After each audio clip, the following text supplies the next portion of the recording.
Hello, welcome to Culture Hash. Today we're going to talk about the self-titled album from Jade Bird. Jade Bird.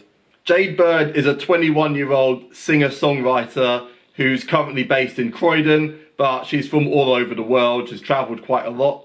Jade Bird's style can be described as Americana. There's a very strong American folk and country influence on her sound. The instrumentals primarily have an acoustic guitar spine to them, and she layers her very powerful vocals on top of them, which really evokes the likes of Sheryl Crow and Dolly Parton. Bruce Springsteen is another big influence on Jade Bird, especially in terms of the songwriting. She names the albums Nebraska and Born in the USA as particularly influential works from the boss. These influences are especially apparent throughout this debut album. Jade Bird was featured on BBC's Sound of 2018 shortlist alongside the likes of Khaled, Lewis Capaldi. This is BBC's annual compilation of the artists they think are going to blow up in the next year or so. We've already heard a great debut album from Nila Fayania this year, and it's welcome news to see that Jade Bird has also fulfilled some potential here. It's interesting to see British artists like Jade Bird doing Americana, and she recorded her debut album in upstate New York. This gives the album a real homely and rural American sound to it that is consistently maintained throughout the project. Jade Bird is already attracting a significant amount of attention in America, and she's been tipped to be the next British artist to really crack that lucrative market. The album's sort of divided between these big, bombastic anthems with massive guitars and real pop-friendly hooks, and these tracks don't really deviate from the Americana style that Jade Bird has successfully laid out on this album, so they don't really feel like big crossover attempts from her. While the other half of these tracks are slower ballads, and Jade Bird doesn't really go the whole self-pitying route. She's quite defiant in her music, and she's got a sense of strength even during these sad moments of heartbreak. So digging into some of these tracks on the Jade Bird album, we've got enjoyable moments like Going Gone. This has got a nice counting motif in the chorus. I like that during the chorus, most of the other instrumentation stripped away to really focus on this pounding drum line that keeps the track going and keeps a nice pulse and groove going throughout the track. This is like an outright country song on here, and it feels like something you'd hear in like one of those cliche TV shows where they go to like the rural south and it's a big country bar, like burly guys, like fights. That's what this song feels like to me. It just feels like a real take on Americana and country, but given a modern twist and with a great chorus to really just make this a really enjoyable track. There are great singles on this album like I Get No Joy, which really highlight the strength of Jade Bird's voice. She sings the second half of the chorus so fast I can't even really keep up with what she's saying. This track is a bit further away from the Americana throughout the album, feels a bit closer to like garage rock or indie rock.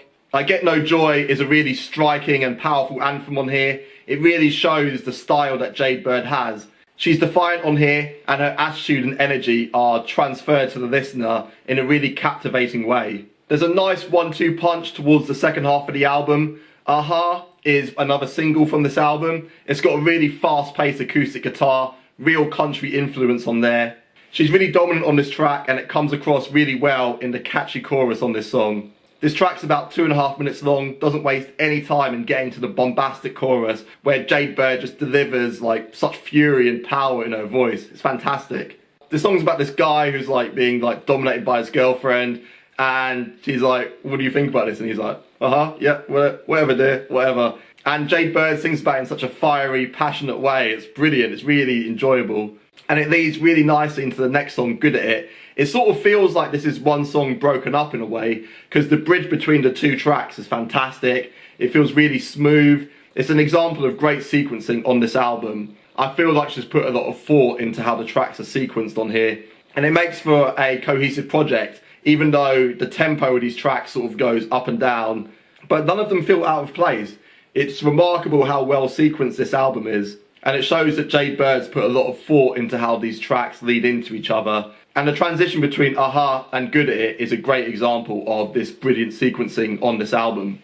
Another interesting example is the first and last song.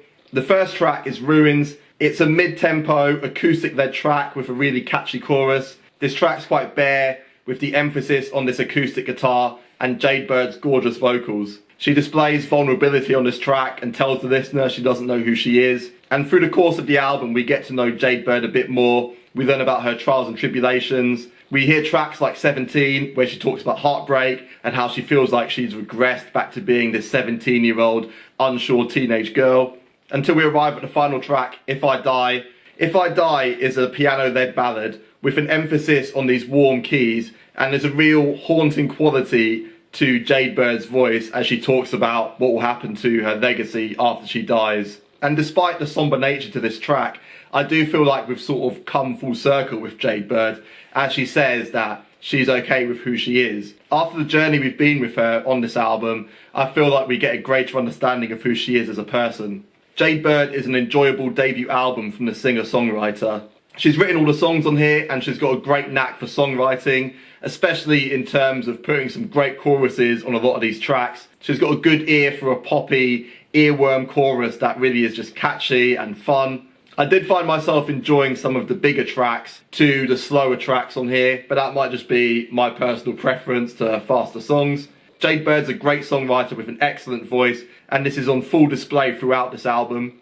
And Jade Bird really hints at the potential and the direction her career might go. I'm looking forward to hearing more from her in terms of this Americana sound that she's sort of pioneered, at least in terms of British artists. And I really enjoyed this one, so for me, Jade Bird is worthy of 7 out of 10.